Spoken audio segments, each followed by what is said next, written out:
A Grand Duke and his Grand Duchy rank third in the hierarchy pyramid, after the Empire and the Kingdom.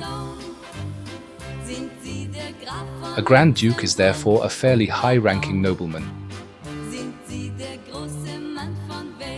The Grand Duchy of Luxembourg is a constitutional monarchy.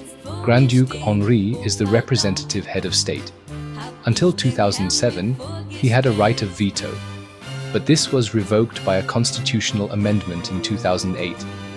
Parliament wanted to pass a law on assisted suicide at the time, but Henri exercised his dogmatic veto. Parliament then promptly amended the constitution, effectively depriving the Grand Duke of his right of veto.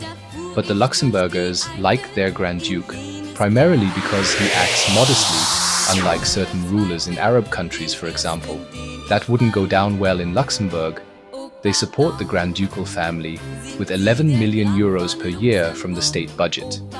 They can afford it, as they are by far the country with the highest per capita income in the European Union. Incidentally, 47% of the population in Luxembourg are foreigners, and Luxembourg, like Switzerland, generates a large part of its GDP from financial transactions. Perhaps the Swiss People's Party should attend a course there on the topic of free movement of persons. Studies by the Luxembourg Ministry show that 53% of jobs are held by nationals and 47% by cross-border commuters. And there's something else Switzerland could learn from Luxembourg. Public transport is completely free throughout the country for both locals and foreigners. Why can they do this and we can't?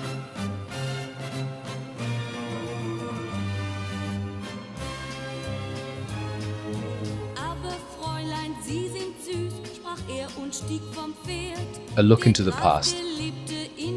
Before 1815, Luxembourg had a turbulent history and various political statuses. First, County of Luxembourg until 1354.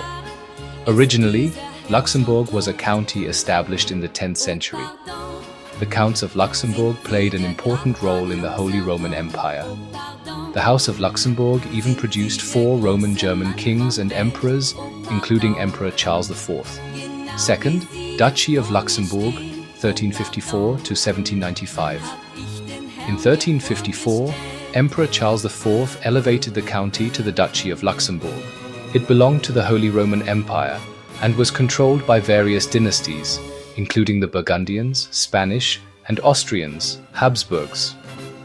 During the French Revolution, Luxembourg was conquered by France and incorporated into French territory in 1795 as part of the Département des Forêts. This period lasted until Napoleon's defeat in 1895. The Congress of Vienna made Luxembourg a sovereign Grand Duchy. It was placed under the personal union of the King of the Netherlands, meaning that the Dutch king was also Grand Duke of Luxembourg. Luxembourg also became part of the German Confederation, which led to the stationing of a Prussian garrison in the fortress of Luxembourg. The Luxembourgerlie, sweet pastries, from Confiserie Sprüngli in Zurich, are related to the Grand Duchy of Luxembourg by name, but not by origin. The name is more of a coincidence. Here's the story. In the 1950s, a young pastry chef from Luxembourg worked at Confiserie Sprüngli in Zurich. He brought with him a recipe for a type of French macaron, a delicate meringue with a cream filling.